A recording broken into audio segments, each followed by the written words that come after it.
Hi. Mat எக்ஸாமோட first section வந்து language comprehension. இதுல மொத்தம் 30 கொஸ்டின்ஸ். இந்த செக்ஷன்ல என்னென்னலாம் கொஸ்டின் டைப்ஸ் வரும்ன்றத தான் இந்த வீடியோல பார்க்க போறோம். ஸோ இது வந்து நாங்க எங்க கோர்ஸ்க்கு யூஸ் பண்ற புக்கு. ஸோ இதை யூஸ் பண்ணி நான் சொல்றேன். இதுல மொத்தம் 30 கொஸ்டின்ஸ். இதுல 15 கொஸ்டின்ஸ் வந்து ரீடிங் காம்ப்ரிஹென்ஷன் வந்துடும். ஆக்சுவலி இந்த 30 வந்து நம்ம 2 பார்ட்டா பிரிச்சிடலாம். 15 கொஸ்டின்ஸ் வந்து ரீடிங் காம்ப்ரிஹென்ஷன். ஓகேங்களா? ஒரு பேசேஜ் கொடுத்துட்டு அதை வச்சு கொஸ்டின்ஸ் கேட்கறது. பேசேஜ் வந்து மோஸ்ட்லி 500 வேர்ட்ஸ் அந்த மாதிரி ஒரு பேசேஜ் இருக்கும். உங்களுக்கு வந்து 4 to 5 பேசேஜஸ் கேட்கலாம். ஒரு பேசேஜுக்கும் 4 to 6 கொஸ்டின்ஸ் வரைக்கும் கேட்பாங்க. ஓகேங்களா? இந்த மாதிரி உங்களுக்கு ரீடிங் காம்ப்ரிஹென்ஷனே வந்து ஒரு 15 கொஸ்டின்ஸ் இது போயிடும். ரிமைனிங் 15 கொஸ்டின்ஸை வந்து கிராமர் டெஸ்ட் பண்ணுவாங்க, வெகாபுலரி டெஸ்ட் பண்ணுவாங்க, ரைட்டிங் டெஸ்ட் பண்ணுவாங்க. அது எப்படி டெஸ்ட் பண்ணுவாங்கன்ற அந்த கொஸ்டின் டைப்ஸ் வந்து இங்க கொடுத்துருக்கு. ஃபர்ஸ்ட் வந்து error spotting. Okay, error spotting அப்புறம் ஃபில்லிங் த பிளாங்க்ஸ். இது ரெண்டுத்தையும் வந்து அவங்க டெஸ்ட் பண்றது வந்து கிராமர். ஓகேங்களா? லைக் கிராமட்டிக்கல் எரர் இருக்கா ஒரு சென்டென்ஸ்ல அப்படின்னு டெஸ்ட் பண்ணி அது எந்த பார்ட் ஆஃப் த சென்டென்ஸ்ல எரர் இருக்குன்னு ஐடென்டிஃபை பண்றது.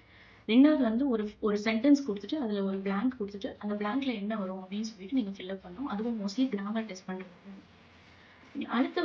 அடுத்து வர மூணுமே வந்து ஆக்சுவலி வந்து ரைட்டிங்கை டெஸ்ட் பண்ற மாதிரி இருக்கு.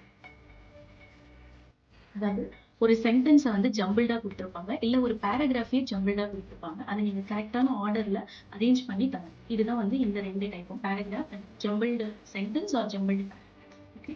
அடுத்து சம்மரிஸ் த பேசேஜ் அப்படின்னா ஒரு பேசேஜ் கொடுத்துருப்பாங்க. அந்த பேசேஜோட சம்மரியை வந்து ஆன்சர் சாய்ஸஸ்ல கொடுத்துருப்பாங்க. எது கரெக்டான சம்மரி அந்த பேசேஜ்க்கு அப்படிங்கறத நீங்க சூஸ் பண்ணணும். ஸோ இதுவும் ரைட்டிங்கை தான் பேசிக்கலி டெஸ்ட் பண்ணுவாங்க. ஸோ அடுத்தது வந்து சினானியம்ஸ் அண்ட் ஆன்டனிம்ஸ். ஸோ இது வந்து நிறைய வந்து மீனிங்ஸ் தெரிஞ்சிருக்க மாதிரி வேர்டு கொடுத்துட்டு மீனிங் டெஸ்ட் பண்ணுவாங்க, இல்லை மீனிங் கொடுத்துட்டு வேர்டு டெஸ்ட் பண்ணுவாங்க, விதவிதமாக டெஸ்ட் பண்ணுவாங்க. அதே மாதிரி இடியம்ஸும் கேட்கலாம். ஒரு இடியம் கொடுத்துட்டு அதோட மீனிங் என்ன, இல்லை ஒரு மீனிங்கை கொடுத்துட்டு அதுக்கு மேட்ச் ஆகிற இடியம் என்ன, ஸோ அந்த மாதிரியும் டெஸ்ட் பண்ணலாம். ஸோ இது ரெண்டும் வந்து மோஸ்ட்லி வந்து வெகாபை டெஸ்ட் பண்ணுற மாதிரியான கொஸ்டின்ஸ். ஓகேங்களா? மோஸ்ட்லி இந்த 15 கொஸ்டின்ஸ் செகண்ட் பார்ட்ல உள்ள 15 கொஸ்டின்ஸ் இதுல ஃபிட் ஆயிடும். எக்ஸாக்டா எந்த நம்பர்ல வரும்னு சொல்ல முடியாது. மோஸ்ட்லி ஒன்னுக்கும் ஒரு 3 கொஸ்டின்ஸ் ஆர் 4 கொஸ்டின்ஸ் மாதிரி வரலாம். ஸோ இப்போ இதுல உங்களுக்கு வெகாபுலரி எப்படி படிக்கணும், எந்த அளவு படிக்கணும் அப்படின்னா உங்களுக்கு சினானியம்ஸ் ஆன்டினம்ஸ் வந்து மோஸ்ட்லி ஒரு 4 கொஸ்டின்ஸ் அந்த மாதிரி வரலாம். இப்போ 4 கொஸ்டின்ஸ்க்காக எவ்வளவு வேர்ட்ஸ் படிக்கணும் அப்படின்னு உங்களுக்கு டவுட் இருந்ததுன்னா நாங்க வந்து இந்த ப்ரீவியஸ் இயர்ல கேட்ட எல்லா வெகாபுலரி லிஸ்டையும் மொத்தமா கம்பைல் பண்ணி வச்சிருக்கோம். லிங்க் வந்து டிஸ்கிரிப்ஷன்ல இருக்கு. நீங்க வேணும்னா அதை டவுன்லோட் பண்ணிக்கலாம். இட்ஸ் ஃப்ரீ டவுன்லோட் பண்ணி அந்த வெகாபுலரி லிஸ்ட்டை மாத்திரம் பை ஹார்ட் பண்ணி வச்சுக்கோங்க. அதுல கொஸ்டின்ஸ் ரிப்பீட் ஆகிறதுக்கு சான்சஸ் இருக்கு. அப்ப நீங்க அதை யூஸ் பண்ணிக்கலாம்.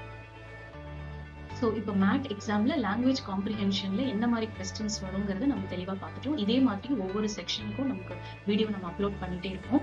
நீங்க சேனல் சப்ஸ்கிரைப் பண்ணிக்கோங்க. இது யூஸ்ஃபுல்லா இருக்கும். தேங்க்யூ. பை.